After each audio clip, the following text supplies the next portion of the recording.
Our hero was raised in the mountains and was now heading to the city. This was because he found out he had 7 older sisters waiting for him. And since the boy was in the prime of his youth, he got very excited. His eyes sparkled at the thought of this idea. In his imagination, he pictured all his sisters as beautiful. This happened because he was an orphan and was raised by masters in a sect in the mountains. And when he found out about his other sisters from the sect, he immediately fell in love with the idea. That's why he rushed to the city in search of them. You'll see how awesome this protagonist is. And to get to the moment where he meets his waifus, we need to learn more about his journey. The story begins with the old masters sending him away. Frederico, which is the name of our hero, didn't want to leave the mountain because he was worried about the masters. However, they all hid to pretend they no longer cared for him. And our hero knew the masters were doing this. We see those who had taken in little Frederico, and they comment that the boy was very well trained. Now he would have to embark on this new journey and live on his own. Fred knew his masters were hiding because they didn't want to say goodbye to him, and the sect members even slammed the door, putting on a show so Fred wouldn't suffer from leaving them. He gives an awkward laugh, saying he knows their plan. Then our hero kneels and thanks them for all these years, as he was an orphan and was taken in by the sect. Later he arrives at the city station, having never left that mountain before. He couldn't imagine what the people in the big city would be like. At that moment he notices a very beautiful girl, and I can't stop staring at her. You already know very well where he's looking, and this ends up making the girl uncomfortable, asking if he's never seen large melons before. He says her meridians are blocked due to excessive weight, and this will cause complications. The girl wonders how he knew she had problems. We already see here that our hero's training was impressive, and Frederico wasn't just any man. And so he continues his journey. Since the trip was a bit long, he ended up staying in a room on the train. He remembers that his master had given him some tips on how to meet his martial sisters. When he arrived in the city, he would meet the 7th sister. Upon receiving an amulet, he should show it to the girl, and before leaving, the master warns him about the adult book they found under his bed. Of course, he wouldn't want anyone to see that and makes an excuse, saying it was classic literature. However, his master says the martial sisters are much more beautiful than the girls in that book. And of course, Frederico isn't foolish and starts imagining things. It was thanks to his fertile imagination that he became super motivated to find them. For a moment he thought it was all a lie, but now he was starting to believe. It would be amazing to have martial sisters, and he even comments about the money he received. All that money was to be spent until we found the 7th oldest sister. Very curious, he opens the envelope to check how much was inside. There was about 500, and he gets excited, saying he only spent 20 per month in the mountains. At that moment he hears a voice from the other side of the door, and a very beautiful girl appears, saying they will be travel companions. The smelly Frederico immediately falls in love, thinking all the women in the city are this beautiful. If he came to my city, he'd be disappointed, and return to the mountains in less than 30 minutes. Don't ask where I live because you will regret it. He even starts imagining in his head that this could be a romantic encounter. But to ruin everything, the girl's grandfather was with her, and he makes this sour onion face. The old man greets the boy, and he immediately notices that the elder is having trouble breathing. Frederico makes a comment about the old man's heart problems. That sounded a bit rude, and Rosinia starts getting angry with our hero. However, the old man knew this boy was different, so our hero covers it up, saying he was just imagining things. A few minutes pass and the girl says she's going to lie down on the top bunk, and since Fred isn't foolish, he immediately starts observing the scene, but at that moment, the old man feels a sharp pain in his chest. He starts coughing as if it's something very serious. The one with pink hair comes down the stairs and asks if her grandfather wants some water. After laying him down on the bed, she says she'll go get help. Desperate, the girl calls a staff member and asks her to fetch a doctor. That girl was from the Yu family, a very important family. That's why the staff member runs off to get help, as the old man was very rich. Even in these stories, the life of a rich man is worth more than us mere mortals. The girl runs to her grandfather, trying to comfort him, very worried.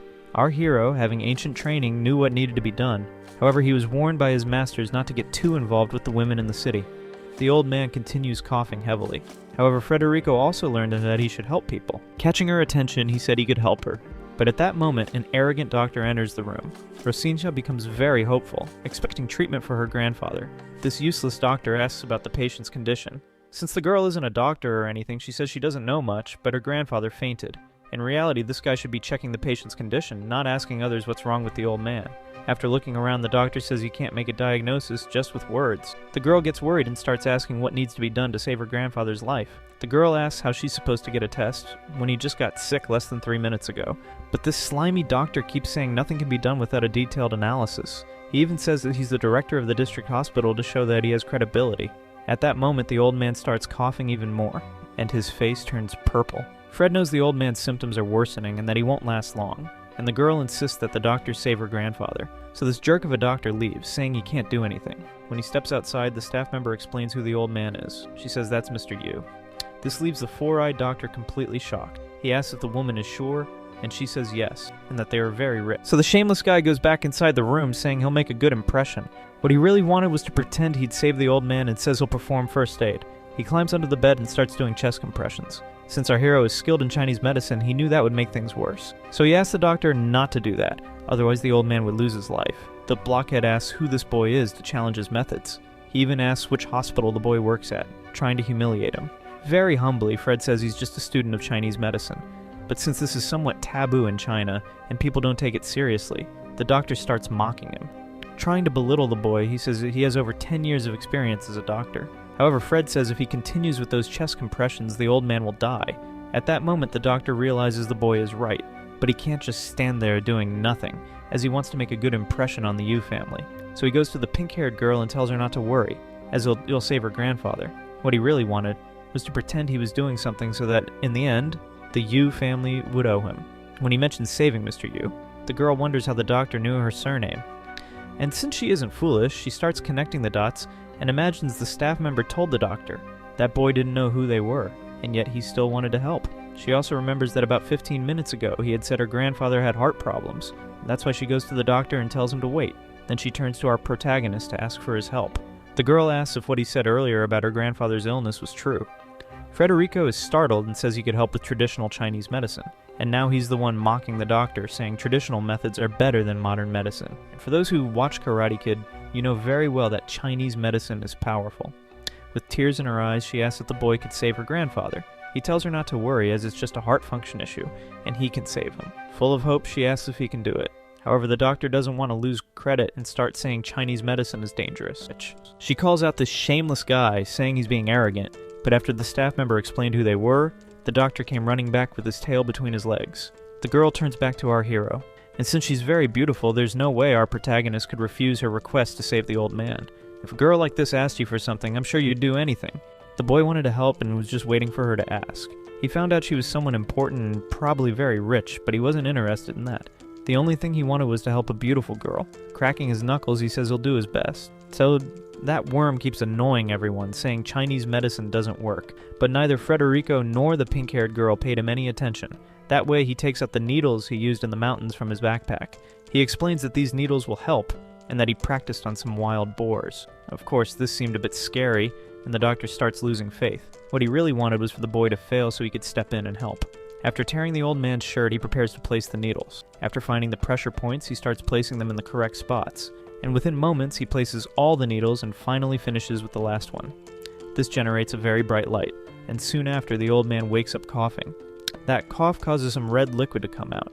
Everyone is shocked because it worked and the old man regained consciousness. However, the doctor thinks it went wrong because a lot of red liquid came out, but that was necessary, and our hero turns around giving a wink as a taunt. The doctor realizes that this boy is actually impressive and is shocked. When he looks at the old man, he's even more surprised. The old man had really woken up and was conscious. The boy explains that the old man had vomited a clot and is now fine. The old man thanks Frederico, calling him Little Master. Then he asks who these people are. The woman introduces herself as the ticket collector who called the doctor, and this onion-faced guy says he's the one who helped the old man recover. The old man is surprised, asking if it was really this doctor who cured him. But since he isn't foolish either, he asks why it was that boy who placed the needles. This puts the doctor in a tough spot, and he starts stuttering, trying to come up with an excuse. The doctor even says the old man needs to be hospitalized, and he asks the boy if that's true.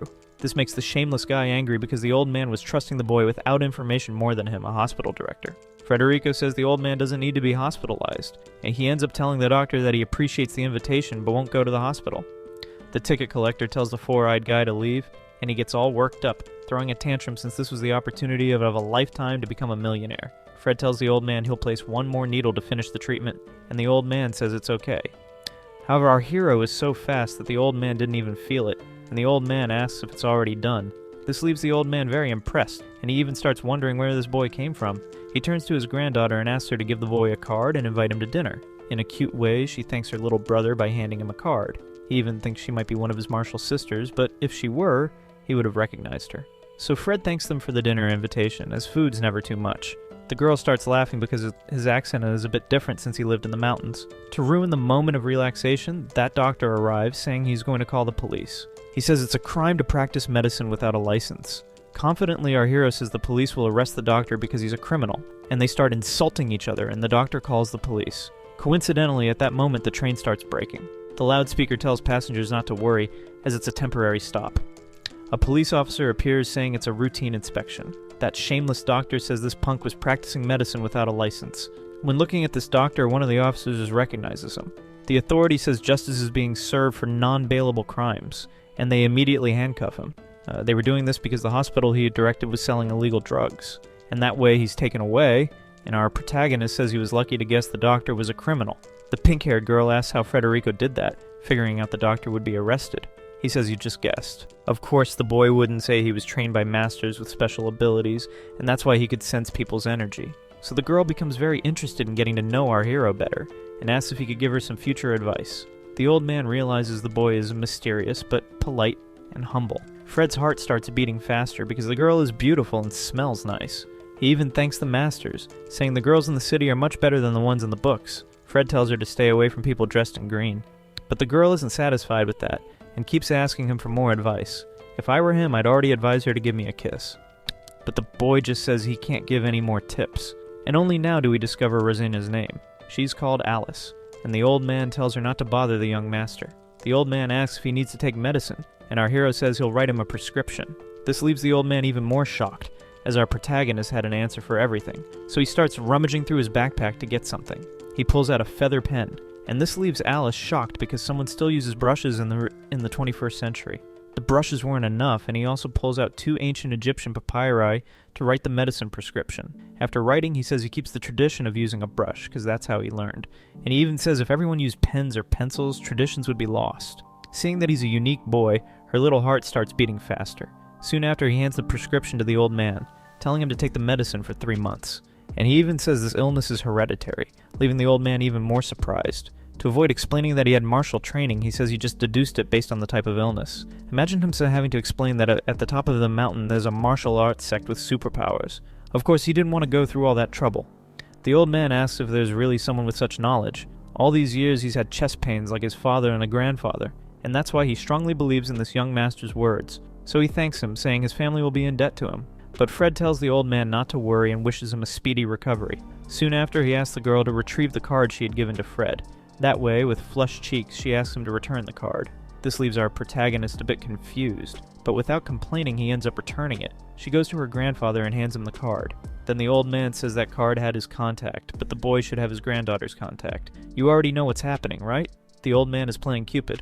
The girl takes her phone out of her pocket to add him on WhatsApp. She asks him to scan her QR code, but since he's from the mountains, he doesn't know what WhatsApp is, much less this so-called code. She tries to explain with all the patience in the world. Then he pulls out a flip phone from his pocket. For sure, 90% of you didn't even know phones like this existed, and the girl is confused. He says that even though his phone is old, he can still use the internet and access news. She isn't sure if WhatsApp works on that thing and feels a bit awkward. Then he remembers when he received this phone as a gift from his master, and it was a really fun day. Until then, he could only use calculators, and when he tells these stories, the two of them don't understand anything.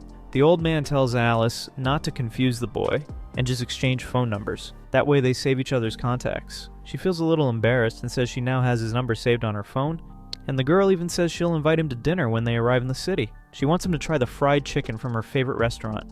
With his eyes shining, Fred says he really wants to try it too.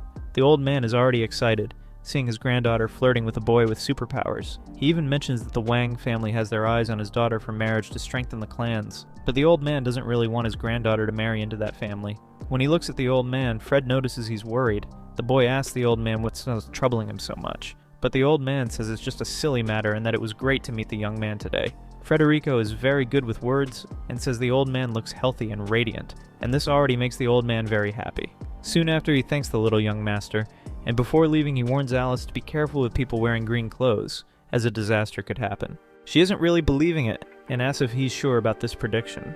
Moments later, they arrive in the city and stop right at the station. He asks if she's carrying cement in that suitcase, but the girl says it's just some basic things, typical of a woman. People are shocked that he can carry such a big suitcase and start commenting. Alice says her friend will be arriving to pick them up, and her name is Ayara. At that moment, the girl arrives, drifting with her car. From inside comes a beautiful redhead, but with a green dress. This was Ayara, Alice's best friend. And when she notices that the woman was wearing a green dress, she becomes a bit discouraged. She asks Federico if there was any way to resolve this. He asks if, as Alice's friend, she would be willing to change out of the dress, and this leaves them embarrassed. Alice even asks if it was really necessary to make her take off that dress, and our hero said yes, to avoid a catastrophe. So Alice asks if it was just a matter of putting on another outfit, and he says yes. This makes Ayara a bit jealous, and she even wonders why her friend is so close to a boy. Then you come running, saying you have something important to tell Ayara. What the redhead wanted to say was for Alice doesn't not to trust men, but Alice speaks first, saying that Ayara needs to change her clothes. This leaves her a bit embarrassed, not understanding the reason. Alice mentions that she knows her friend has several nice outfits in the car, and just needs to change. It was true, but it was very strange for someone to say that. Since she trusted her friend very much, she said it was okay to change, and Alice starts celebrating because everything would be resolved smoothly. And so they get in the car. The redhead asks Alice about her relationship with that boy. She says they just met. But Ayara doesn't believe it much because they seem very close. When they look outside to gossip about the boy, he's no longer there. The redhead even wonders what happened to him. Alice mentions that they met on the train and her grandfather spoke highly of him. Then Ayara tells her friend not to trust men because they seem nice but are all bad. Alice is already missing him and starts wondering why he left without saying goodbye. In fact, Federico didn't want to bother them, and it was inappropriate to see a girl change clothes. So he immediately turns on the GPS, looking for the apartment his master had rented. A taxi driver appears, asking if he is new to the city and if he needs his service. Fred says his destination is only 14 kilometers away. He even tells the boy to get in the car because 14 kilometers is too far. But Fred says he doesn't need a taxi to go to a place so close. The taxi driver asks if he's going to run there, and that's exactly what our protagonist was going to do. He says that in the mountains he would run 20 kilometers and not even sweat, and as he stretches he starts running like crazy. The crazy one was very tough and leaves the dust behind, and the taxi driver wonders if the boy is a mutant. In this way he runs through the whole city, causing strong winds. It looked like the Flash from Dandadan. And so he arrives in the residential area. Even though he had never been around the city, he knew how to get around very well, and quickly finds the apartment. That was the Redwood residence, and an elderly couple confirms the name of the place. The old man still says these apartments are very old, but the boy doesn't care, he just wants to meet his Marshall sisters. And the elderly couple keeps saying that young people these days are leaving home too early to work, and they mention that this neighborhood is far from the industries. But our protagonist didn't come to work at all. He came to try to get a girl. He remembers what his master said when he mentioned that the rent included Wi-Fi, and he gets excited because the internet in the mountains was very slow. His master had said the Wi-Fi internet was 2 megabytes, and that was a lot. Little does he know how 5 megabyte internet is here in my city, and it's top notch. I doubt you have faster internet than mine. Here it doesn't even take 12 hours to upload a video to YouTube. If you want to know the name of my internet provider to get one just like it, ask in the comments and I'll respond. And so he goes up all happy, imagining he'll be in paradise. After confirming the room number, he prepares to knock. At that moment, a very beautiful woman named Diana emerges. This woman is incredibly gorgeous, and our protagonist can't stop admiring the scenery. With flushed cheeks, he asks if this is the house he rented, and introduces himself. She confirms it is and says she is the landlady, Diana. The seductive woman invites him in. She explains he can use the clothesline on Monday, Wednesday, and a Friday. Blushing, he stares at those clothes, feeling embarrassed. He has never seen such diversity, and she asks why he's drooling. Awkwardly, Fred says it's nothing. As he opens the bedroom door to store his backpack, he smells lavender, a scent so pleasant he could enjoy it forever. The scent comes from Diana's clothes. He feels lucky, and he hasn't even met the Marshall sisters yet. She mentions this is her room. He rushes to the other side of the apartment, trying to act casual. After entering, he locks the door. Diana is excited. She mentions she likes rustic, introverted men and finds him handsome. But then he opens the door and she's curious. He actually wanted the Wi-Fi password. She spells it out, blushing because she finds him cute. A spark ignites between them. After a few seconds of staring, he becomes even more embarrassed. He returns to his room and locks the door. Diana says it will be great sharing the apartment with him. She hadn't imagined her guest would be so handsome. At night, he lies down to rest after a long day. On the first day alone, he met 3 goddesses more interesting than those in books. Taking the amulet from his pocket, he wonders what the 7th sister will be like. He extends his hand, trying to use his future seeing power. After charging some energy, he concentrates. Despite his efforts, he can't envision the sister's appearance. All he knows is that she is a wealthy businesswoman. Just imagining her body excites him, but his masters blocked his energy to prevent him from knowing their looks. He tries hard but fails. Discovering she's a businesswoman, he searches online. Unfortunately, most businesswomen are much older. He gives up searching for the 7th sister. His stomach growls with hunger. He decides to grab a bite in the kitchen. He checks if Diana's around, feeling shy. In the kitchen, he encounters an electric stove he has never seen before. Watching some online videos, he learns how to turn it on. The flame appears like magic. He celebrates as if it were a magic trick. He boils water, cooks pasta, and adds some seasoning. Quickly, his meal is ready. His eyes gleam with hunger. After tasting it, he declares himself a great cook. As he eats, he notices the unusual silence. In the mountains, things were never this quiet. He was always surrounded by his masters and now misses that. He hears a noise at the door. It's the voices of two women. There stands Diana with a friend, who seems more like a wildcat. Diana's friend asks who that boy is and looks scared. He tries to explain, but the woman runs away, leaving Diana on the floor. Federico is confused as he didn't say anything and the girl fled. Seeing Diana on the floor, he wonders what happened. Using his spiritual vision, he senses something wrong. He tries to sit her up, but she's unconscious. There's an energy block in her neck, and he realizes someone has poisoned her. This seemed like something quite dangerous, and he becomes worried. Diana is gasping for breath, her heart pounding. She has a very high fever, her body shaking. After pressing some energy points on her back, she vomits. Some pills fall out. He realizes it wasn't poisoning, but an illegal drug. It was a very high dose, and the other pills had likely already been digested. With tears in her eyes, Diana, in pain, asks him to call a doctor. He says a doctor won't be able to save her, as the substance is already in her blood. She has at most 10 minutes to live. The girl is already accepting her end, but the pain is intense, and she can't hold back her screams. This happened a few hours ago when a mobster came to her bar. She didn't want to drink that wine, but he forced her. This girl had suffered a lot since birth, abandoned by her mother. Her mother was a gold digger who chased after men. Just by looking at the woman's face, our protagonist knows she's had a tough life. He decides to help her, as it's his duty to save lives. He feels her pulse and tells her not to worry, as he can help. Diana doesn't fully believe him but has no other choice. The boy says her pulse is still clear so he can eliminate the toxin. To perform the procedure, he starts to remove her blouse. At that moment, Diana thinks all men are the same. But our protagonist means no harm.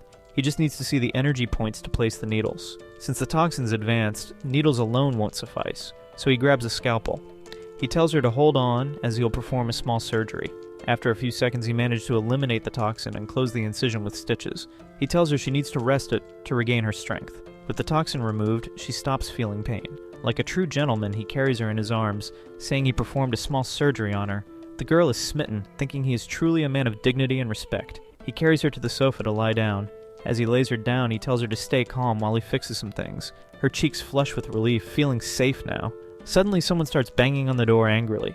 It's the voice of that friend, saying, "There's a man with Diana in the apartment." Diana says these people are the ones who poisoned her. Federico asks if she wants him to open the door. It seems her friend has brought a man with her. Diana tells him not to open it, as they are bad people. She's scared because they are very dangerous criminals. The girl had managed to open a bar near her apartment. A few hours earlier, she was there preparing to open her business, but her friend arrived with some thuggish mobsters. The man threw several bills onto the counter.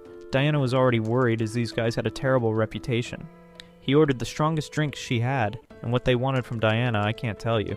But they were demanding something very invasive that would ruin her reputation. Her friend, who got her into this mess, whispers in her ear. She says if Diana agrees to go out with the mobster and do whatever he wants, she'll make a lot of money. But Diana is an upright woman and won't sell her body. This makes her friend angry, calling Diana a goody two-shoes. They start fighting, and the mobster watches it all. He has some pills, saying he'll put them in her drink to make Diana want him. He drops them into the glass and offers it to her, telling her to drink. Diana isn't foolish and knows something is in the drink, but she's afraid to refuse. Everyone starts pressuring her, saying if she doesn't drink, they'll destroy the bar. What she wants at this moment is to beat up her friend. Pushed to the extreme, she ends up taking the glass and drinking. Just a few minutes later, she starts feeling unwell. This is the story she tells our protagonist, who, when he notices, is devouring a watermelon. Hungry, he asks if she wants him to call the police. She says the police won't solve anything. The mobsters are too influential. The girl is still weak, her legs numb. At that moment, he appears to support her. He's the last romantic on Earth and says that he's by her side to help her with whatever she needs. Just then, the shameless ones manage to open the door and to become nervous. Poor Diana asks how they dared to come to her house. Her friend says she thought there was a criminal and called for help. He asks who this girl thinks she is to call him a criminal. She says she was just worried about her best friend. She even pretends to be innocent, calling Diana to come with her, saying this blue-haired boy isn't trustworthy. Without hesitation, Diana hugs our hero and says he is her boyfriend and that she told him what happened at the bar. Her friend says nothing happened and that they didn't poison her. The shameless mobster can't understand how Diana's still alive. Diana insists it was them who poisoned her. Our hero asks if she's sure, which she confirms. In response, Fred says he believes her and will deal with these bullies. He confronts the mobster, claiming to be Diana's boyfriend. Actually, he just wants to show confidence. And Diana wonders how this boy has such strength. He grabs the mobster's hand, who says our hero is a lucky guy. He says he'll find out who poisoned his girlfriend and make them pay. The mobster wonders what the hell this kid is talking about. Then he turns to that friend, thanking her for all the help they gave his girlfriend. The girl and the mobster start to realize this guy is faking it. But then they begin to think he's actually a weakling and scared. Fred delivers a checkmate, saying he'll go to the bar to see the camera footage. Once he finds out who poisoned his girlfriend, he'll make them pay. This makes the shameless ones nervous, as they had forgotten about the cameras. The nervous guy turns, saying he forgot he had something important to do. Actually, he's scared of our hero calling him out. The guy turns, very nervous, telling Fred to spill it. The boy tells the mobster that real men shouldn't think only with what's below the belt. After all, they might end up in trouble. This makes the mobster angry, telling our hero to shut up. Then he leaves, very angry, planning to pay for the footage at the bar. He threatens the protagonist in his mind, saying he'll be the one to pay. He asks Diana if he should go save those recordings, but Diana says it's no use, as these mobsters have too much influence with the police. In a very calm manner, he tells Diana they should enjoy dinner. The girl says it will be great to eat someone else's cooking. A stronger bond starts to form between them as she feels safe. That shameless one really managed to access and destroy the footage. He even says there's no chance he'll be incriminated. The grumpy one tells the mobster to forget about Diana and focus on her. The guy says that's exactly what he'll do. So, the two of them leave to relieve some stress. Minutes later, he is frustrated. Now, another question, what happened and why wasn't it working? Actually, he couldn't perform and says this has never happened to him before. Then the mobster remembers what our hero said about not thinking with what's below the belt. He starts to realize it must be something that kid did. Punching the wall, he says he'll make that brat regret it. Back at Diana's apartment, they are having dinner. She says the smell is delicious. As moment she tastes it, she feels a delicious flavor. The boy asks if it's good. She says she's never had such delicious pasta. Fred asks if her parents didn't make pasta for her. At that moment, she freezes, saying nothing. This makes him apprehensive. Diana reveals she has no family. Her father passed away long ago, and her mother abandoned her at an orphanage. He was also an orphan and asks more about her mother. She explains her mother was a gold digger, marrying men for inheritance. After her father died, her mother started dating other rich men. Fred realizes that even though his life was tough, hers was worse, but the girl tells him not to pity her, as she worked hard and opened a bar. She's independent, having fought for everything she has. Gradually, Diana becomes drowsy from the surgery. Before falling asleep, she says she's very afraid of the mobsters. He knows he must do something to protect her, as she'll never have peace. He carries her to bed, promising to protect her. Her face begins to glow. He notices this only happens in people with special energies. This golden hue with a white aura symbolizes a healing ability. He lays her down and watches her, confirming she has an exceptional body. His master said these special people were great for cultivation. But his third master warned that these women would be the most complicated. His heart races at the thought of cultivating with her, but he slaps himself, remembering he is an honorable man. He leaves, thinking about finding the seventh sister. Diana wakes up seconds later. She was only pretending to sleep. She realizes Fred is a good man, as he didn't do anything inappropriate. She falls even more in love, seeing him as a man of dignity. She indeed has a special body, already healed. However, her self-esteem is low, and she thinks she's not good enough for him. The next morning, he wakes up to the smell of coffee. Diana says that since he made dinner the night before, she wanted to surprise him. There's a table set with tea, bread, and pastries. She's eager to see him eat and asks if he likes it. Fred, always honest, says the taste is average. Diana smiles, blushing, and admits she bought it from the bakery. He is surprised she's already recovered, confirming her special body. He asks what other surprise she has prepared. She says she noticed he isn't an ordinary man. Without a doubt, he'll make a name for himself in this city and become famous. So before that happens, she wants to be his friend and offers 6 months of free rent. He is thrilled, as half a year of free rent is fantastic. He starts calculating how much money he'll save. She didn't expect him to be so happy. Once again, the shameless mobster appears, ruining the mood. He is at the door causing trouble, and Fred stands up. Diana tells him not to bother and to ignore him, but Fred knows it's because of the handshake he gave the mobster the night before. The woman asks if he poisoned the man, but it was something much worse. He admits he took away the mobster's abilities. The girl falls even more in love, realizing he did it to protect her. The shameless mobster appears, asking what Fred did to him. Our hero feigns ignorance, saying he did nothing. The mobster grabs him by the collar and starts threatening him. Fred slaps his hand away and asks if the mobster has any proof. Besides, falsely accusing someone is a crime. Seeing Fred isn't backing down, the mobster gets angrier. His henchmen ask permission to beat up our hero. With a malicious look, he agrees, saying it's the right thing to do. They all attack the protagonist. However, Fred is tough. He gets into a fighting stance, ready to use his mountain techniques. Diana says she'll call the police, worried about her love. Everyone freezes. He wonders if this is really necessary, but she steps in front of him to protect him, telling the mobster to forget everything. The thug wants trouble and won't let it go. As he is about to hit the girl, our protagonist intervenes with an extremely powerful blow to the shameless man's face. The creep is thrown back, tumbling over his henchmen. He lands hard on the ground. The henchmen charge at our hero, saying they will finish him, but he has many combat techniques, like the side strike, the rock punch, and the tiger fist. He easily defeats all the enemies. Diana is scared and says they are dangerous, but our protagonist says he doesn't care and will do anything to defend a friend. He walks toward the gang leader, who is trembling. He kicks him in the stomach. To humiliate him, he steps on his chest, calling him a spoiled brat. With 2 needles in hand, he says he will make him regret it. He strikes vital points. The guy starts laughing uncontrollably because of the needles. This was a punishment technique he learned from his 6th master. But then he hears Diana scream. One of the thugs has taken her hostage. He says if Fred doesn't remove the needles from his boss, he will shoot. Our protagonist tenses but removes the needles. The leader stops laughing. He doesn't know what Fred did, but it was strange. He asks what the hell our hero did to him. In response, Fred says it was just a traditional technique. The leader proposes a partnership, offering Fred a job. This is strange, as he just got beaten up and now wants to hire him. The villain explains his father runs many businesses, offering Fred money and women. But Fred says he already has a girlfriend and isn't interested. The villain says Diana's boring and he can have prettier, more fun girls. He offers different women every day. Fred slaps him, telling them to leave. The leader asks if he prefers to suffer the consequences rather than work together. They still haven't let Diana go and then start threatening her. The guys say they will take him somewhere else. Since he didn't accept the deal, he'll face the consequences. Our protagonist realizes they are leaving the apartment. These guys think they're smart but are complete idiots. The greasy bald guy keeps threatening Diana. As they descend to the building's lobby, a boy locks the door. They say now that they're in a more spacious area, it'll be easy to beat Fred. They start preparing to do something bad to Diana. The leader says Fred can't escape or hide, and will have to watch everything. But he notices our protagonist is very serious. Fred says dodging a bullet in a closed space is hard, but in an open area, it's easy.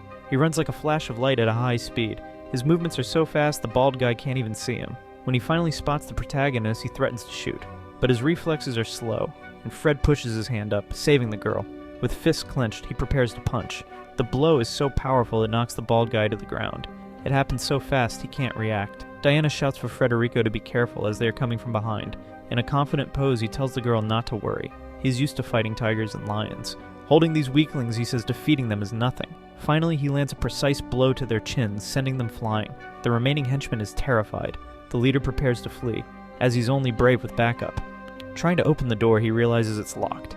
There stands Fred, key in hand, always one step ahead. The guy starts apologizing, scared to death. In a pathetic scene, he even kneels, saying his family has money and can compensate him.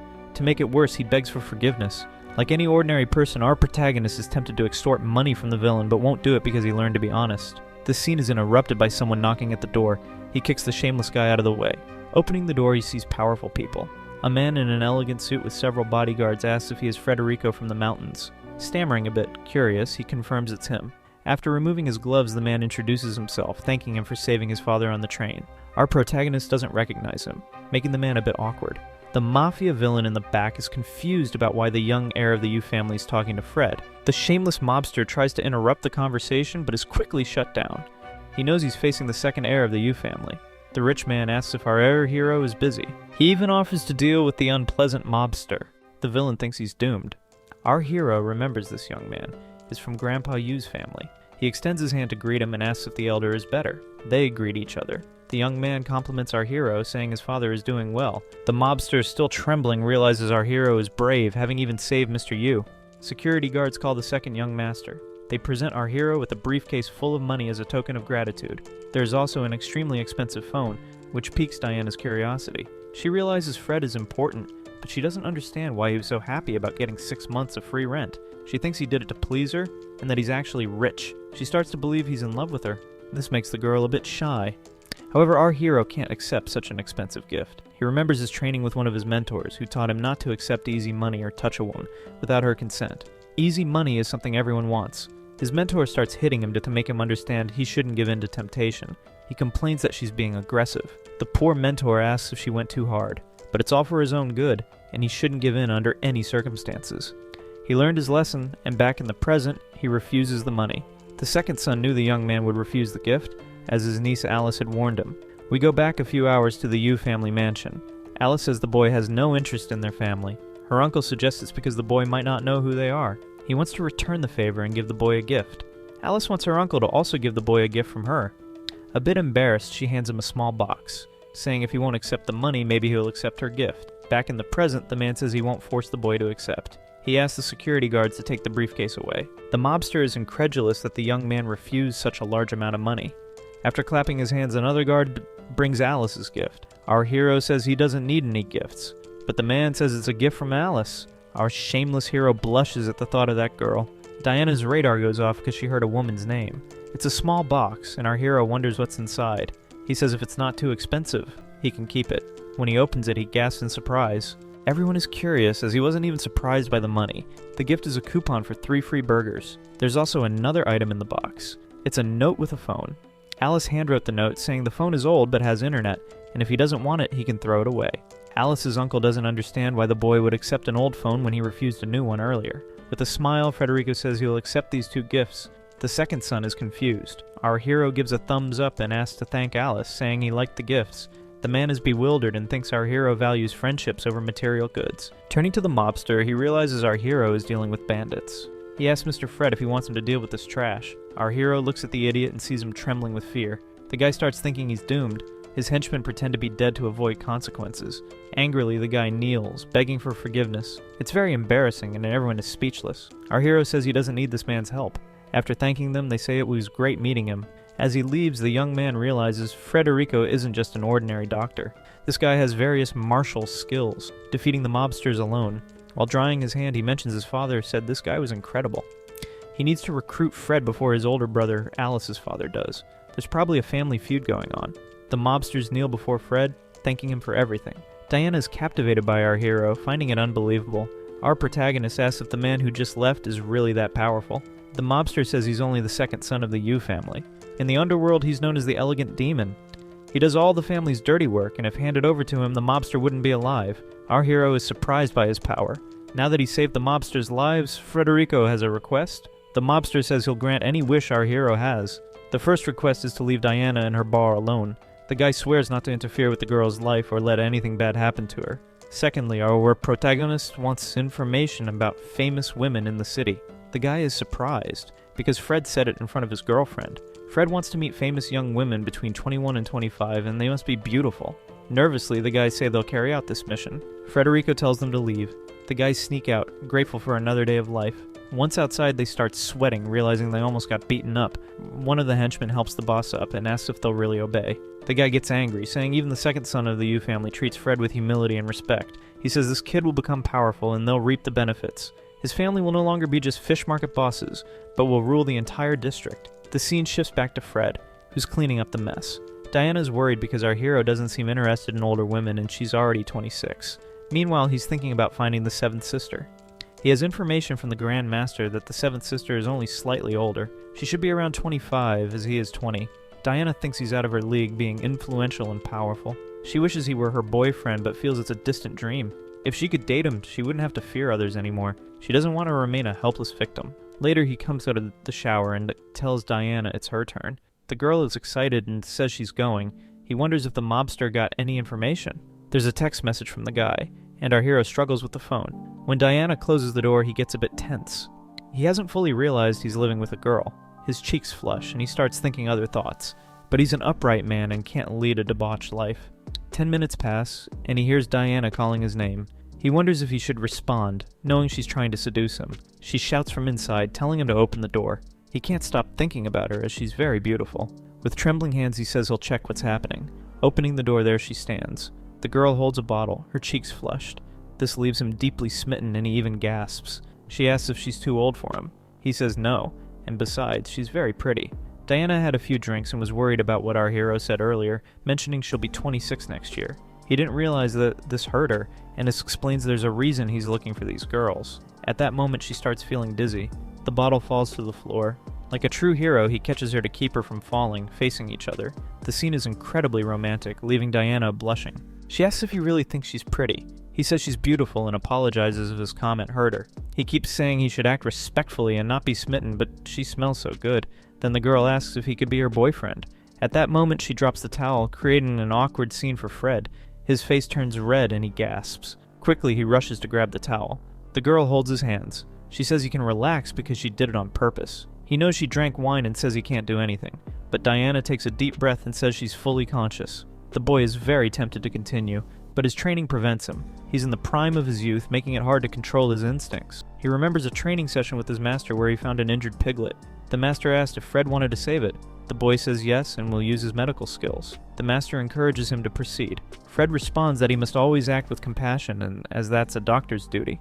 The old man with a wise look says he should go ahead since it's his choice. Moments later, we see the boy couldn't save the piglet's life, which was traumatic. The piglet died before his eyes. The master says he must face the consequences since he made a choice. The boy cried a lot for not saving the animal.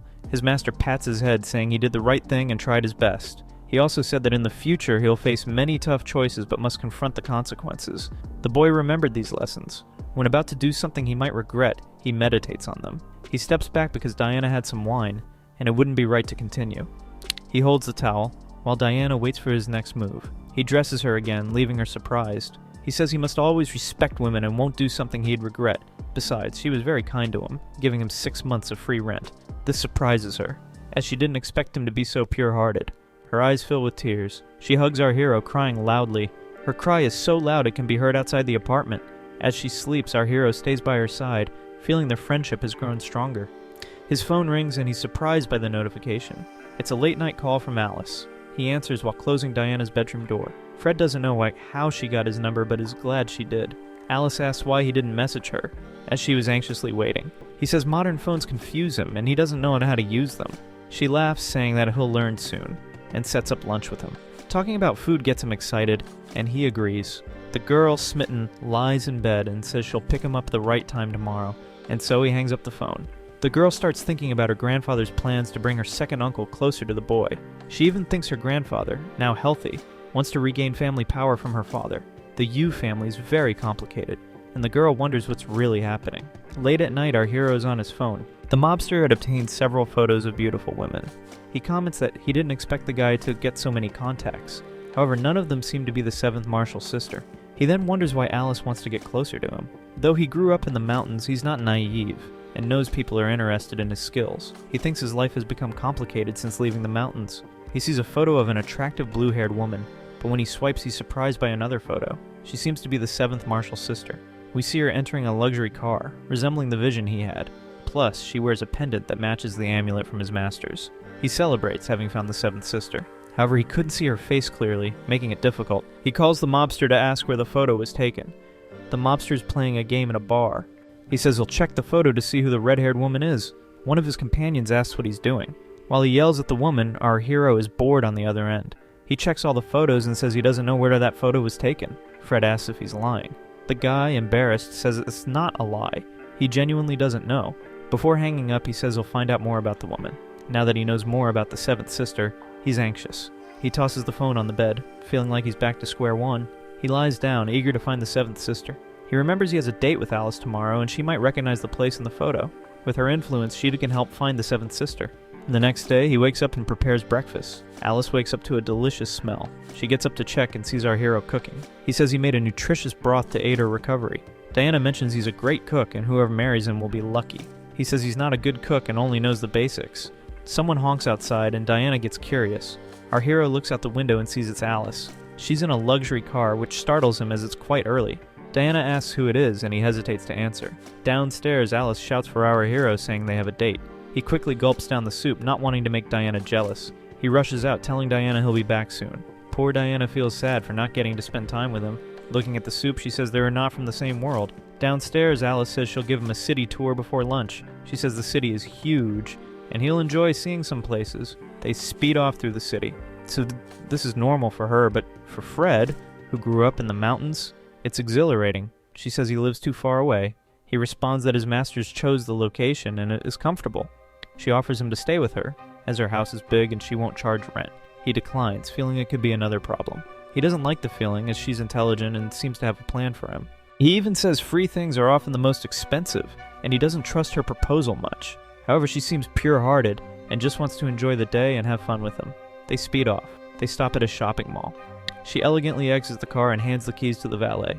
Meanwhile, our hero is stuck inside, unable to open the door. She shows him how to open it. She mentions many people struggle with her car doors. He feels a bit embarrassed and thanks her, saying he had almost jumped over the car.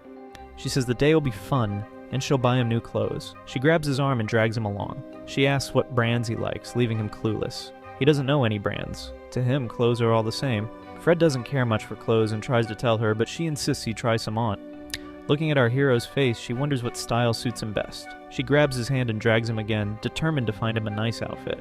He's struck by how beautiful she is, his heart racing. They pass by several stores. None seem to catch his eye. She starts thinking about what style would suit him. Then she has a brilliant idea. He tries on a casual outfit and looks like a model. Finally, after trying many outfits, he likes this one. The saleswoman seems friendly, but finds this irritating, thinking he can't afford it. She comments that if it were that girl, she'd be more eager to help. Fred asks about the price. The saleswoman says it's $7,700 with a 12% discount for members. She's annoyed, thinking he won't buy it because it's expensive. He feels a bit embarrassed. $7,000 is a lot. He mentions that in the mountains they wouldn't spend that much on food in the year, but Alice quickly pulls out her phone ready to pay. The saleswoman feels slighted as Alice treats the amount casually. She pays in full, revealing she's a millionaire. She asks the saleswoman to wrap up the clothes. Our hero is curious as she just scanned and paid. She explains that's how things work and she'll teach him later. Plus, she added money to his phone account. He tries to find his balance. When he sees $10,000, he's shocked. He exclaims, asking if it's really $10,000, drawing curious looks. She confirms, and he insists he doesn't need that much. Alice paid for the clothes with her own money and added more for him to use during the day. He says he can't accept that amount and tries to return it. She responds that it's her way of showing gratitude. She explains that on that day, he warned her to stay away from people in green, saving her life. She witnessed an accident. She didn't expect that just changing Ayara's clothes would be enough to save her life. She thought he wasn't serious, but what happened made her believe. A few days earlier, when she was with her friend Yara, they'd witnessed an accident. She didn't fully understand what happened, but only had minor scratches. A man with sunglasses appeared. He pointed a gun at the girls. She thought it was the end. They screamed in fear. On a phone call, someone asked if the woman was wearing black. Someone on the call mentioned a woman in a green dress, and the criminal realized that he had the wrong person. And so, he gets into the car and drives away. By changing clothes, the criminal got confused, and they felt relieved. Ayara hugged her best friend tightly, saying that thanks to Alice, she was still alive. At that moment, Alice realized Fred was right, and his advice had saved them. Therefore, she wanted to gift him that amount because her life was saved by our hero. He asks if she wants more insights to understand that criminal. She says yes, wishing to uncover who was behind it all. Fred warns he will try and begins his meditation. He learned from his masters in the mountains not to use his powers trivially, but since this involves someone's safety, he needed to use his abilities. Alice is surprised to see the Chinese techniques. After meditating a bit, he discovered everything, and she becomes curious. He says this matter doesn't directly involve her, and interfering can make things worse. She asks if there's no way to resolve this and is worried about Ayara. He feels sorry, as the only thing he could sense for now is the energy flow. Alice sighs deeply, knowing that meddling too much could bring trouble to her. She holds our hero's arm tightly. She notes it's almost time for them to eat, and they head out. In his mind, he thinks that even though Alice is friends with Ayara, there's another side to that redhead that the girl doesn't know. The art of foresight couldn't be used indiscriminately, as it could lead to devastating consequences. They arrive at a restaurant where a woman in traditional attire welcomes them. He is shocked as it seems very expensive. The girl tells him not to worry as she will pay, and he should enjoy and eat plenty. With a smile, he agrees to eat a lot. The place is cozy, and Alice orders every dish on the menu. The waitress says the portions are large, and they might not finish them. He confidently says he can eat all the restaurant's food. He mentions he once ate a whole wild boar from the mountains alone. Alice confirms with the waitress to bring one of each dish, saying that they will eat it all. Our hero comments that she's very generous and also rich. The girl is smitten because he called her generous. He says just by looking at her, he imagines she has around 2 million. This makes the girl giggle, as she has much more than that. 2 million is nothing to her. However, she simply says that her family has more money than he can imagine. She also promised to fulfill 3 wishes for him, no matter what he asks. He thanks her, saying he will make his wishes wisely. The girl hopes he will wish to be with her, as that would be her greatest wish fulfilled. She's very interested in learning more about our hero, finding him fascinating. At that moment, a woman with purple hair, accompanied by a man, passes by the door. She notices Alice and turns back to check if it's really her. The woman becomes angry, as Alice is intended to marry her third brother. She belongs to the Wang family, as Grandpa Yu mentioned on the train. The woman sees this as an affront to her family and comments to her companion. She finds it unacceptable that the Yu family is disrespecting the Wang family by having Alice with another man, and she decides to confront them. The arrogant woman storms in, kicking the door open, looking for Alice. Alice turns, startled, and our hero becomes curious. The loud mouth declares Alice is to marry her third brother and shouldn't be out with other men. Alice grows worried, recognizing Xian, heir to the Wang family. a very influential figure. The Wang family controls many industries essential to the Yu family, so Alice shouldn't provoke them. She's only out with Fred today and doesn't want him involved in these disputes. Alice insists they're just friends, with no romantic interest. Our hero notices his friend is in trouble, but Xian won't accept Alice being out with any friend, calling it disrespectful. She threatens to end Alice's friendship with Fred, calling him a wimp. Fred, feeling strong, whispers to Alice, offering to remove Xian if she's bothering them. Alice, though scared, grows irritated by Xian's persistence.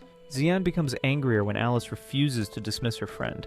To end the argument, Alice reveals she hasn't accepted Xian's brother's marriage proposal. Someone stands up, asking if the Wang family still practice arranged marriages like in feudal times. Xian, furious, asks if Alice dares to defy her family. Turning to her companion, she orders him to deal with Fred. The man cracks his knuckles, boasting he'll crush Fred with one hand. He lunges at Fred, trying to grab his clothes. With a simple tap, Fred disarms him, leaving the man trembling. The man asks what Fred did, as he didn't see it coming. Fred says he merely retaliated. The man thinks he can overpower Fred and attacks again. Fred grabs his wrist and emits energy waves, paralyzing him. The man starts shaking in fear. Fred realizes the man is physically strong but spiritually weak. The man breaks free and tries to punch Fred. With just his palm, Fred sends him flying. The man crashes to the ground like a sack of potatoes. Fred explains to Xian about spiritual deficiency, using a metaphor. He says the man's cannon is rusty, unable to fire cannonballs. Xian is shocked, as her boyfriend has been struggling lately. The man claims he's just tired, but Fred reveals he sensed his recent activity. Xian denies involvement and, trusting Fred, checks her boyfriend's phone. The boyfriend runs away, refusing to hand it over, clearly hiding something. Xian chases after him, vowing to eliminate him. Fred remains humble, denying any special abilities. Amidst the chaos, a waitress announces their food is ready. Hungry Alice and Fred celebrate, eager to enjoy the delicious meal. A feast of every dish in the restaurant is served, leaving our hero's mouth watering. Alice thanks Fred for his help, but assures him he didn't need to get involved. His master taught him to always help friends in need. This leaves Alice embarrassed, realizing she's special to him. He continues eating the pork, praising its flavor. Let me explain, it's seasoned with fish powder. This excites him, as he never imagined seasoning meat with another meat. Alice wants to learn more about Chinese medicine and asks how he knows so much. He says it's not that hard. A bit embarrassed, she asks him to teach her. Our hero is excited to have an apprentice and says it will take 10 years to reach his level. She finds this too long and starts crying, especially since he said it was easy. Fred explains that mastering martial arts takes time and effort, but people today are impatient. She feels scolded and, slightly embarrassed, asks him not to regret teaching her.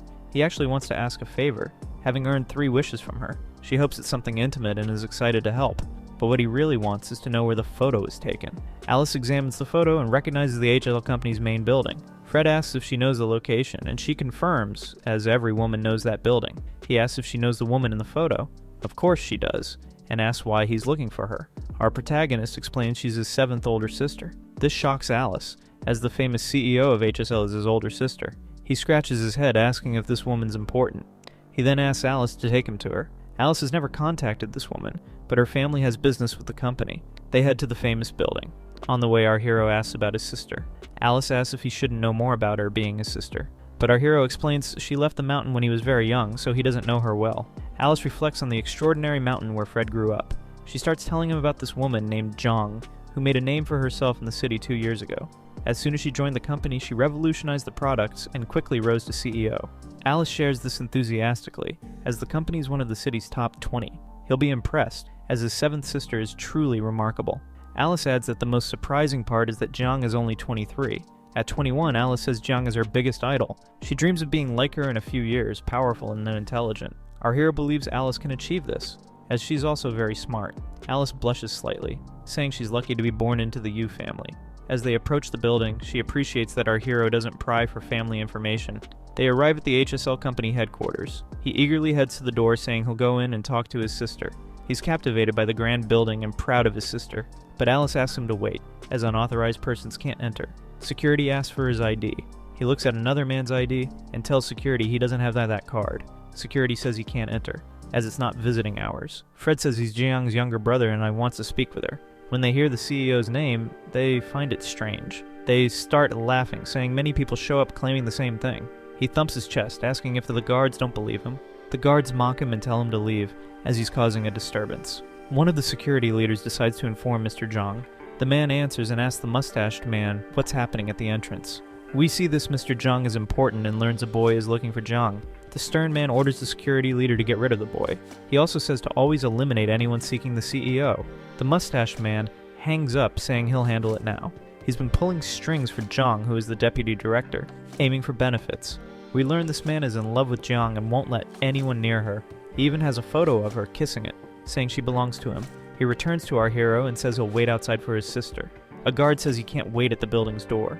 The mustache man starts making a scene, saying our protagonist is tarnishing the company's reputation. The other guards are startled, wondering why the mustache man is so nervous. He whispers to them that they can't let the boy stay. A guard asks if he's a mad dog, saying they can't kick him off the street. As he finishes speaking, the nervous old man slaps our hero. Fred's cheek turns red from the slap. The old man cracks his knuckles, saying he'll finish off our protagonist. Alice starts screaming for them to stop fighting. Frederico asks Alice if she saw who started the fight.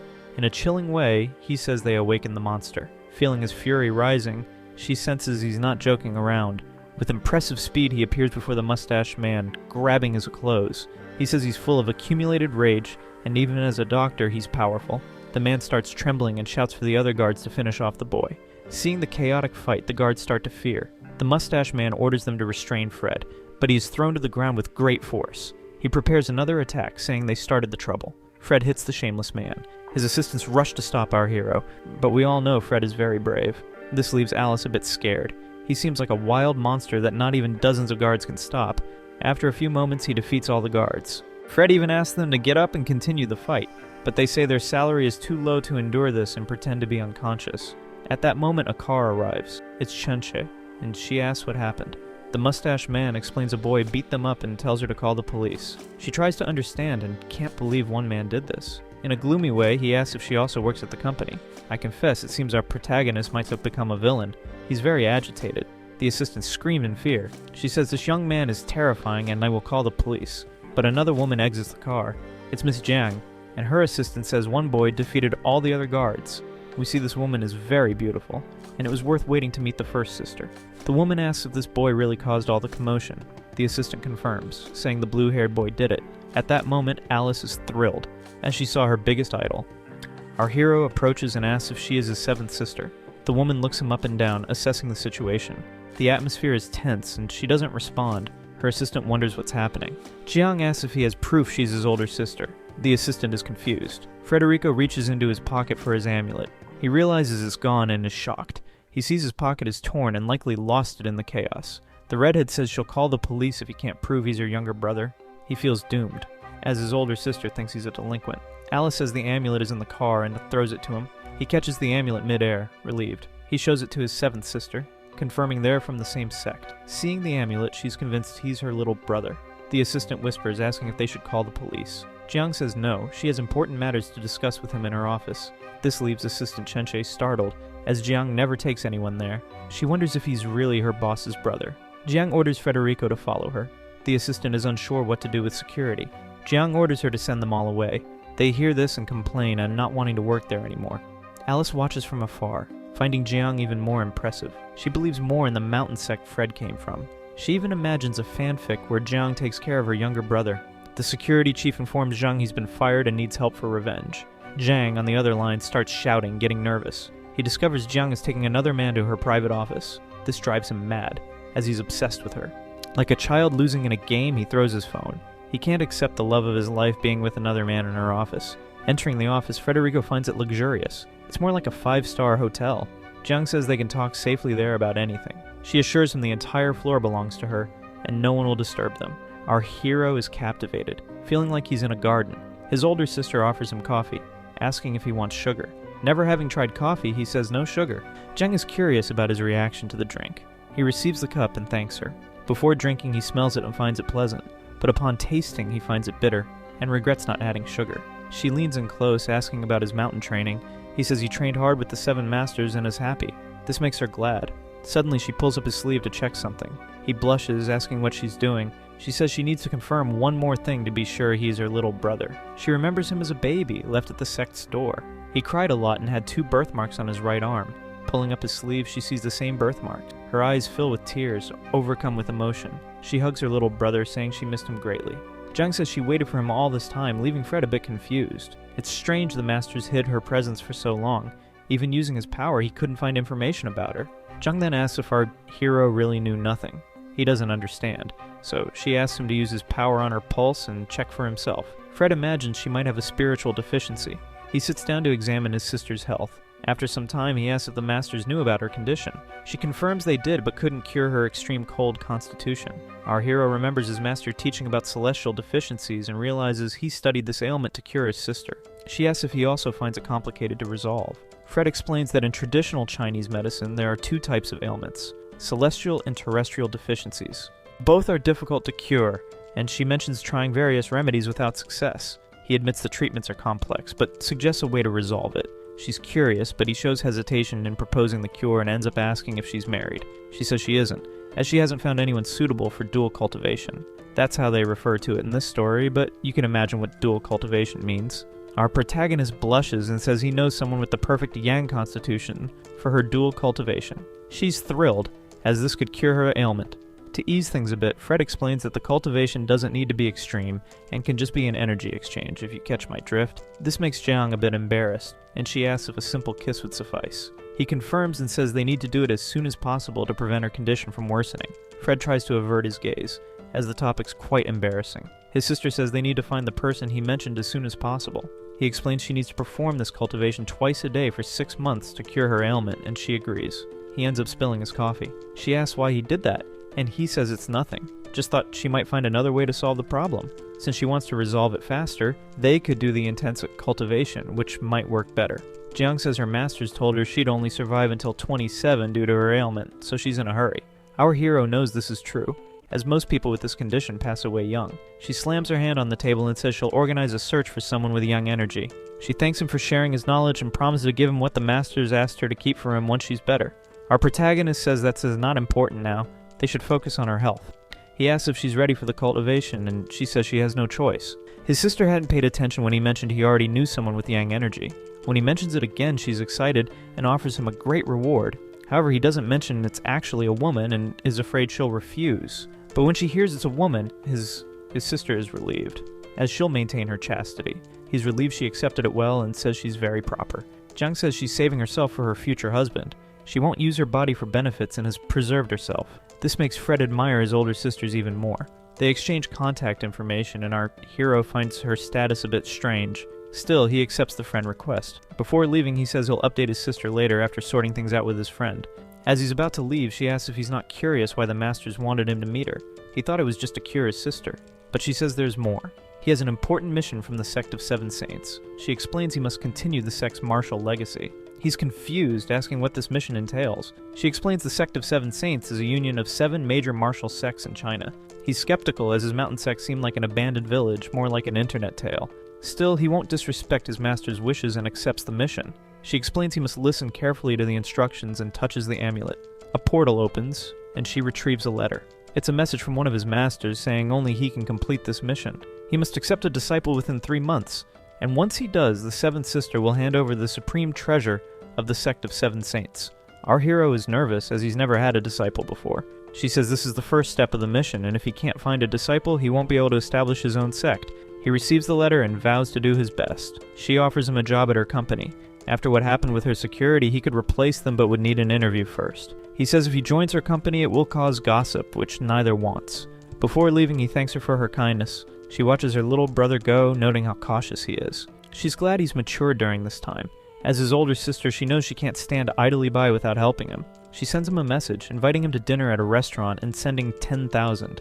Receiving such a large amount, he's startled and feels rich. Our hero doesn't like receiving gifts but loves food, so he'll use the money for meals. He decides to go straight to a market to buy ingredients. Leaving the company, he realizes Alice isn't there, and notes it's almost night, indicating he spent a lot of time inside.